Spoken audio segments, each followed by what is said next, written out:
Hello, welcome back to my Eurovision series. Every year I like to talk about Eurovision. I've been a big fan of Eurovision since I was a small child. I can't remember ever not watching it, even when I was in Australia and it was 5 in the morning there. So I like to talk about it and watch it and give commentary. And so today we are going to be talking about the second semi-final. I spoke about the first semi-final about a week ago, I think, by the time you're watching this, but today, like 5 minutes ago from when I'm filming this, so I will link that video. I think it's up on this side. But today we're going to talk about the second semi-final, which just from the get-go I'm going to say was a lot stronger for me than the first semi-final. I also want to preface by saying I'm filming this on Friday, so the second semi-final was only last night. It's very fresh in my mind, but the finals haven't happened yet, so I don't know what's going to happen. And I think it was around this time 2 years ago that Joost, the Dutch entry, got disqualified. So honestly, who knows what's going to happen? But let's just crack on to my current thoughts about everything, and then I will film a video of my overall thoughts of the grand final once it's happened. Let's go. Now, I think... Oh no, I did watch it from the start. I thought I wasn't going to be able to, but I was. Now, the second semi-final started off with the host doing a parody of the last year's winning song. And I don't know if you watched my videos last year, but I was not a big fan of the winning song. Also, one thing I forgot to mention in the first semi-final video is that I do feel like I didn't love the hosts this year. I feel like I've preferred the styles of previous hosts more. Anyway, starting with Bulgaria, my first comment was I already like the start. Then I wrote, I think I like the chorus. I definitely like the performance. And then I wrote, if this was on the radio or on TikTok, I definitely would hate it. But because it's on Eurovision, for some reason, I do like it. And then I also wrote, I like the dancing. One thing you will notice about me, especially in the second semi-final, is that anytime there's choreography, I'm a fan of that. I'm gonna bring the camera a little closer.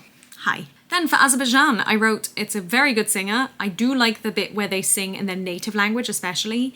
And then I wrote, it's a bit of a meh song, but I do think I would listen to it again. I think it's the kind of song that I will add to my playlist, but that I won't necessarily seek out to listen to. Then Romania started, and the first thing I wrote was, I'm already feeling better about this semi-final than I was the first. Then I also wrote very cool operatic voice, because they kind of went between two different styles, and the operatic voice was very controlled, I felt. And then I wrote, I'm not sure I loved the song or anything, but I do really like the performance. And then she sang a high note, and I said, very cool high note. I think I'm not a huge fan of opera, and I think this is going to come up a couple of times, and I think that's also maybe the reason why I didn't love last year's winner. And to be honest, I wasn't the biggest fan of Nemo's song either, but it's grown on me now since then. But yeah, there were a couple of opera songs this year, and I was just like, oh, it bothers me a little. Or not even pure opera, I don't mind that too much, but when it's mixed with something else, for some reason, it just doesn't, I don't know, my ears don't like it very much. Then it was Luxembourg's turn, and I actually forgot about Luxembourg because obviously it's only been in for like 2 years.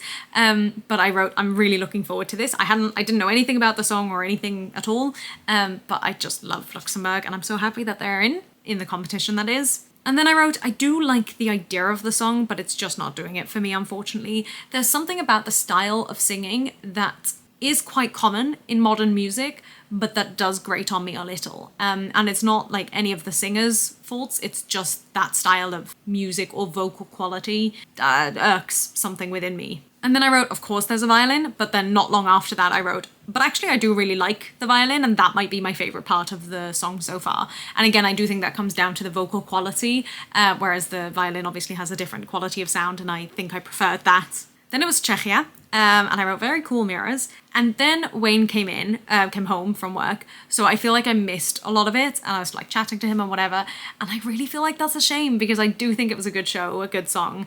But I wrote, I feel like I haven't got as good of a sense of the song or the overall performance, but I did hear the final bits, and I wrote very good voice. So I'm excited to see that one again tomorrow night. Then it was France, and as I mentioned in my first semi-final video, I do try and pay less attention to the songs that I know are going to be in the finals, like the big 5 ones, because I know I'm going to see them again. So I was trying to pay less attention, but I could tell that she had clearly very good vocals. And then I also wrote, I'm fairly certain there was a song quite recently, also called Regarde-moi, but I could be wrong. And then I just wrote more opera. And finally, it sounds dramatic, which I do like. Then there was a very small interval bit about the queer community. And I just wrote, oh, I don't think I like this bit about the LGBTQIA+ community very much. I think it missed the mark a little bit. And the general consensus I've seen so far on social media agrees with that. But I think they were trying to do something, but I don't think it was good. Then Armenia, I wrote interesting opening already. I like the dancing and I like the energy in theory, but I just don't really get it. And then finally, I definitely like the dance break. Then Switzerland, about 3 or 4 bars in, I wrote, I already like the style of this song. And then I also wrote, this sounds like we'll hear it on the radio. And then they came out with all this webbing. So I wrote, I like the webbing. And then I wrote, and very cool that it's connected to her. And very cool the writing with the rope. So yeah, I enjoyed this performance and I'll come back to that as well. For Cyprus, all I wrote was, I like the overall show. And that's it. Then Austria, again, I didn't really watch or pay much attention to, but I like the feel of the sound is what I wrote. Then Latvia, I've written nice starting image. I can't remember what that was. I think there was a projection behind on the screen. And then there was another image, I think on our screen, which I wrote pretty image with all the glass. I think it was like surrounding them and it looked cool. Then Denmark, which I also can't remember, but I've written kind of cool set piece. I think maybe they were in like something, I can't remember. And then this one was another one where I wrote, I think maybe I would add this to my playlist, but I'm not blown away by it by any means. So again, I think I would add it to the playlist, but that doesn't necessarily mean I would listen to it much. Then it was Australia's turn. And as I've mentioned previously, I am not a huge fan of Australia being in Eurovision and I'm very anti them doing well, but equally I do try and be non-judgmental, or I don't know what the right word is, step away from my political feelings, even though that's not political, it's more emotional, but basically step away from my feelings and be able to judge a show as is. For those of you who don't know, I lived in Australia for a number of years and wasn't very happy there. But my first point was just, I saw the name Delta Goodrem and I said, I know that name, but I don't really know why. I think it's just a big name in Australia, but I wouldn't know any of her songs or anything. And look at this. I wrote, annoyingly, I somewhat like it and I definitely think it will qualify. And then I wrote a nice key change, but there was a really gorgeous key change, which Delta Goodrem sung very nicely. And it was very satisfying. So I did think that was good. And finally, I did just write, she's got great vocals. Then the Ukraine happened and I wrote, I feel like I can't really keep track of this one. And then I started off by writing a very cool soft high note because she kind of did this really floaty sound. But then it carried on. So I wrote, and long, wow. Then it was the UK, and I've heard such interesting things about this, where I haven't heard much, but I've just heard that it's different from our usual style. So I wrote, I'm curious about this one, but I'm trying not to pay attention. And again, I was trying not to pay attention, but the only note I did make was, this is wonderfully terrible. So we'll see how I actually feel about it in situ tomorrow night. But I'm curious, I'm very curious. Then for Albania, I wrote dramatic opening and gorgeous visuals on the screen. So maybe I've got that confused with the other song where I said it was a nice visual. I don't know. Then Malta started and I was getting really annoyed with YouTube because that's how I was watching it. And there were a couple of times where ads would go not in the middle of songs, but either at the start or at the end. And that's what happened with this one. I missed the opening of it. But I wrote, I like it, but again, it doesn't wow me, but nice staging. And finally, Norway, I wrote, I like the start. And then I wrote, this doesn't feel like a Norwegian entry. And then I wrote, I think this will do well. I don't mind it. Now, again, as mentioned in my first semi-final video and in all my previous videos, I always like to make a top 10 that I expect and a top 10 that I want. And I try not to start thinking about this until the voting has opened, because I feel like, that's the reasonable time to start thinking about it. So for my expected 10, I actually ended up with 11, and I'll explain why and how. Which is funny because that's so the opposite of what happened in the first semi-final. But anyway, I wrote Bulgaria, Azerbaijan, Romania, Czechia, Armenia, Switzerland, Denmark, Norway, and Australia. And finally, I put Cyprus with a question mark, but I realized that was my 10th. And I was like, surely Ukraine's going to go through. So that's how I ended up with 11. Of the 10 that I wanted, I actually only wrote down 9, and quite a lot of them have question marks. So the ones I definitely wanted were Bulgaria, Czechia, Switzerland, and Malta.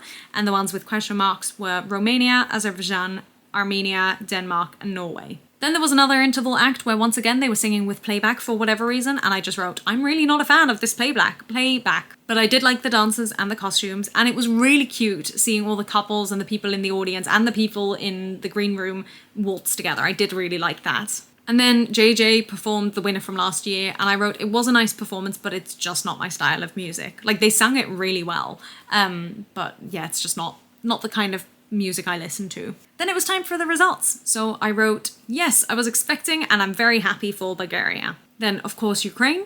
Yeah, I was expecting Norway. People love that kind of song/show. Yeah, I knew Australia would go on. Oh yeah, I was also expecting Romania. Oh, okay, I don't think I expected Malta, but I did like it. I'm not actually surprised by Cyprus, but I don't think it deserved to go on. And I've seen a lot of comments on Twitter especially that have said the reason, well, they haven't said the reason why I feel this way, but it's sort of given me a reason why I feel this way, is that the song and the performance and everything, every single thing about it was great, except the singing. And I'm not saying I agree or disagree with that, but it's possible that that's what was like confusing me in my mind, because I did see that like theoretically it was a good Eurovision entry, but there was just something that I felt I was missing, and maybe that's what it was. I don't know what number we're on, but I wrote, oh wow, okay, I didn't expect Albania. And then there were 2 left, and I just wrote, I cannot figure out from here which will and which won't get in. Like, I just did not have a good sense of that at all. And then it was Denmark, and so I wrote, okay, yeah, I get Denmark. And then I said to myself, I really hope Czechia from here, although maybe Switzerland as well. And then it was Czechia, and I said, yay! Although, then they were hugging and whatnot, and I did write, it was very notable that there was not a single woman in the team, at least that we could see. I was a bit like, oh, that's a lot of men. And listen, I don't like to be annoying about that, but it's just noticeable. You know, when it's noticeable, it's noticeable. Anyway, let's see how I did in terms of my guesses and my feelings. Okay, so of the 11 I expected, 8 got in, so not bad. And of the ones I wanted, 6 got in, out of 9 actually, so also not bad at all. So those were my thoughts on the semi-finals of Eurovision 2026. I'm very, very curious what's going to happen tomorrow night. I think because of the second semi-final, I feel like I'm feeling more positive about the final. I feel like coming out of the first semi-final, I was a bit like, not sure. But I will film my thoughts on it all at some point, and that will go up probably in a week or 2, maybe longer, depends. And I'm also going to try, if I can, to film my live reactions to the results. I've done that in past years and I really like it, so I will see if I can. But let me know your thoughts on the second semi-final. Do you agree that it was stronger than the first? Do you agree with the ones I liked or disliked? Are you happy with the ones that got in? Are you not? Are there some you expected to get in that didn't? Give me all the details. Let me know everything you feel and think about it, because as I say, I love all things Eurovision. And I will see you all soon in another video. Bye!